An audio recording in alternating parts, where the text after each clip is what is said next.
ازيكم يا جماعه؟ عاملين ايه؟ هنتكلم في الفيديو ده على فيلم ميجان 2.0 او ميجان 2 يعني. الفيلم ده بيكمل احداث الجزء الاول. كيدي وجيما بيحاولوا لسه يتاقلموا مع نتائج احداث الجزء الاول، وجيما في الجزء ده بتنادي لعمل قواعد وحدود لاستخدام التكنولوجيا عشان ما يحصلش حاجه زي اللي حصل في الجزء الاول.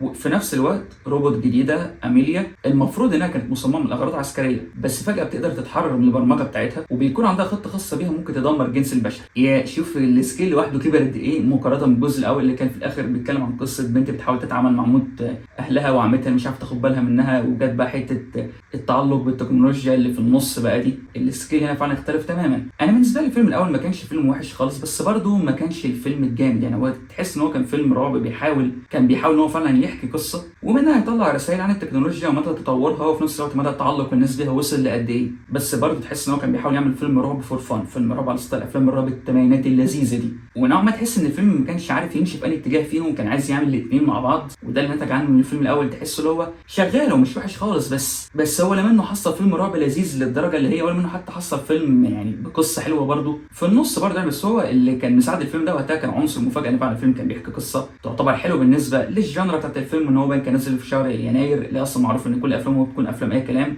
الجزء ده بقى انا ما كنتش مستنيه، يمكن حتى كنتش عارف ان هو هينزل اصلا لحد يمكن من شهرين ولا حاجه فاتوا. بس لما شفت الاعلان بتاعه استغربت قوي من التغير الغريب اللي حصل في الفيلم.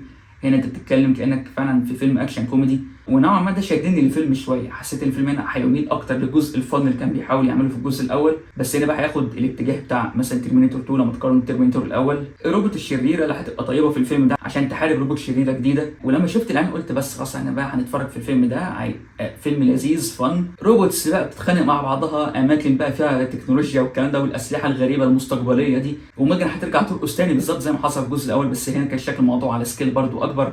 هنشوف بقى فيلم بوب كورن اصلي بقى، فيلم فور فن بحت يعني، فيلم كوميرشال على الاخر. وده بيحصل في بعض الاوقات بعد نص الفيلم تقريبا. في النص الاول بقى من الفيلم انت لسه مكمل مع الفيلم اللي بيحاول يحكي قصه جد ويطلع منها رسائل والكلام ده كله. من الاخر كده تحس الفيلم مصدق نفسه بزياده وشايف نفسه اكبر من حجمه قوي. هو ده اللي حصل في الجزء الاول، ونوعا ما برضه هو ده اللي حصل هنا. لا بالعكس، هنا كان الموضوع اسوء من الجزء الاول، لان الجزء الاول كانت حتى قصه بسيطه، قصه جراوندد شويتين، فكان في مجال ان هم يحكوها بشكل سلس نسبيا بالنسبه لنوعيه الفيلم يعني. لا هنا القصه اكبر، في احداث اكتر، السكيل اكبر، وكل حاجه في الفيلم ده اكبر من اللي الفيلم يقدر يستوعبه من الاخر يعني. سواء الرساله اللي كان بيحاولوا يوصلوها في الفيلم بالذات في النص الاول، ان الفكره مش في التكنولوجيا، المشكله في تعلق ونسبه التكنولوجيا، فعشان كده لازم نحط حدود للموضوع ده. وهنا ما انت مش بتشوف القصه دي من خلال بنت المفتقد اهلها فتعلقت بالروبوت الجديد عشان عمتها مش عارفه تاخد بالها منها زي في الجزء الاول. لا هنا النقاشات دي بيتم طرحها على نطاق اكبر، انت بتتكلم على مستوى العالم كله، غير الروبوت الجديد اللي بتظهر فجاه واللي فجاه بتحس ان زي ما يكون الفيلم ماشي بستايل فيلم غموض سنه كده في الاول،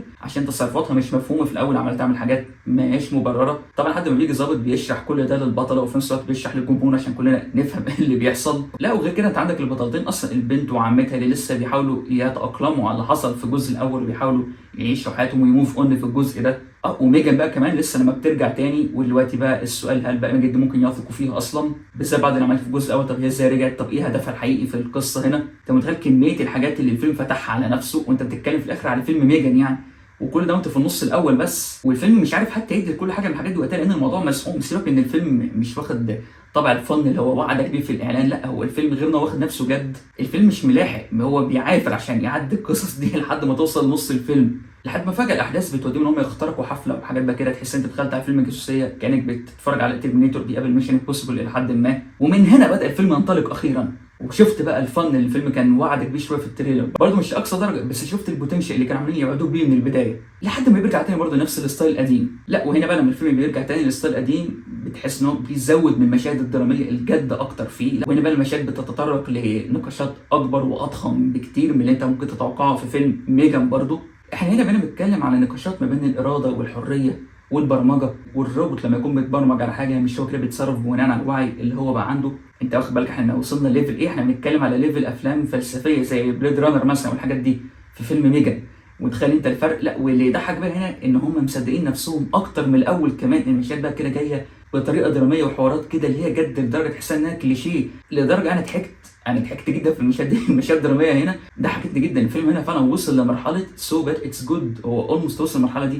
هو مش حلو، هو كليشيه جدا، لا لدرجه تضحك فعلا. وده في حد ذاته بيكون حلو او بيساعد اكتر ان انت تكون قاعد متسلي في الفيلم لو انت عارف انت هتتفرج على ايه، وده كان فعلا بيحصل في الفيلم. انا ضحكت كتير في الفيلم ده، سواء ضحك مقصود او ضحك غير مقصود. المشكله ان الفيلم ما بيملش بما فيه الكفايه للجزء الفن، الجزء المرح اللي هو وعدك بيه في الاعلان. لا، الفيلم واخد برضه نفسه بجديه بزياده. والمشكله برضه ان لما الفيلم بيوصل بقى للمشاهد الاكشن بقى والروبوتس اللي عماله تتخانق مع بعضها بقى والكلام ده، المشاهد دي برضه تحسها انها ما بتوصلش للبوتنشال بتاعك. كان تحس زي ما يكون كده البادجت مناعهم شويه، زي ما يكون كده البادجت بتاعهم قليل، بس هم كانوا بيحاولوا يبينوا ان البادجت بتاعهم عالي. وفعلا لما بتيجي مشاهد الاكشن الصوره العامه اللي انت بتشوفها كانت حلوه، المشاهد بتنفذها بشكل حلو، بس برضو ابسط من اللي انت متخيل انت هتشوفه في الفيلم. ما بتوصلش للمرحله الكامله اللي انت مستنيها، تحس ان في حاجه موقفاهم كده في النص. وفعلا بادجت الفيلم ده قليل. الفيلم ده تكلفته 20 مليون دولار، اللي هي تعتبر لو بادجت بره، يعني دي حاجات رخيصه بره اصلا. وبالنسبه لده الفيلم فعلا طالع بشكل حلو. بس وانس ما بيوصلوا للحفله دي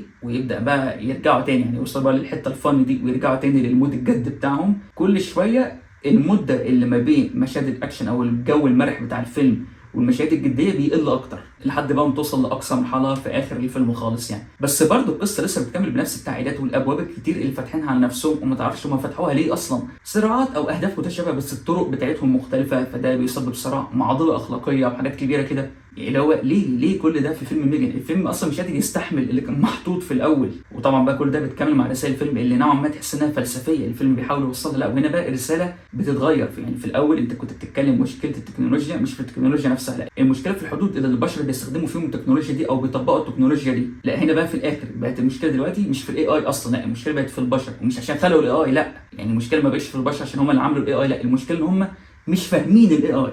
اللي هو تحس الفيلم بيعتذر على الرساله بتاعت الجزء الاول، هو بيقول لك لا، المشكله ما كانتش في الاي اي، لا، احنا بس ما كناش فاهمينه، انما لو فهمناه صح واتعاملنا معاه صح هتبقى الدنيا احسن. هي مش فكره ان الرساله وحشه، هي الرساله دي حلوه لو اتعملت صح. يعني افلام تانية كتير عملت حاجات شبه كده برضه تاني، زي بليد رانر مثلا، بعيدا عن المقارنات طبعا. يعني انا اكيد ما كنتش مستني الفيلم ده يكون زي بليد رانر، بس المشكله الفيلم حبس نفسه في حته غريبه قوي. هي مشكله تحس ان الرساله نفسها جت فجاه، ما تحسش ان الفيلم كان بيبني لك كده، الفيلم كان رايح في حته والرساله دي عشان تويست حصلت كده في الاخر وحاجات كده غريبه بتحصل، فنوعا ما جابوا لك الرساله دي كده كانها اوت اوف نو وير.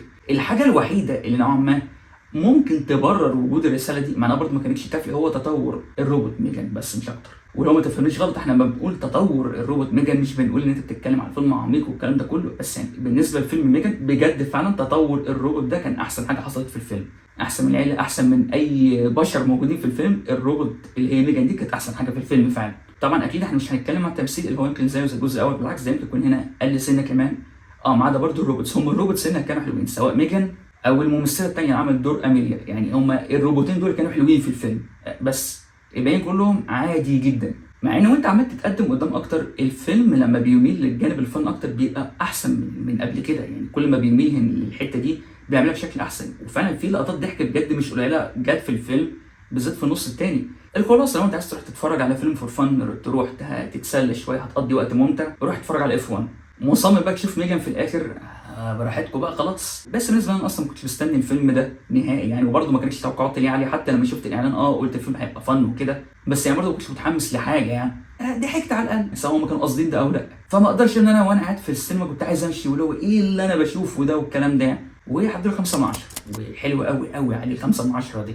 وبس كده، ده كله على فيلم ميجان 2.0. انت شفت الفيلم ولا لسه؟ شفتوه؟ اكتبوا لكم في الكومنتات. انا ما شفتوش، براحتكم، لا استنوا من زعلتوا. وتاني برضه روحوا شوفوا اف 1 احسن، بس لو قررتوا تشوفوه او لما تشوفوه اكتبوا لي رايكم في الكومنتات، وايه رايكم عموما هل الجزء ده احسن ولا الجزء الاول كان احسن؟ مستني اعرف رايكم. ولو عجبكم الفيديو ما تنسوش تعملوا لايك وشير وسبسكرايب وتشغلوا زرار الجرس علشان يجيلكم كل جديد. اشوفكم الفيديو الجاي ان شاء الله، وسلام.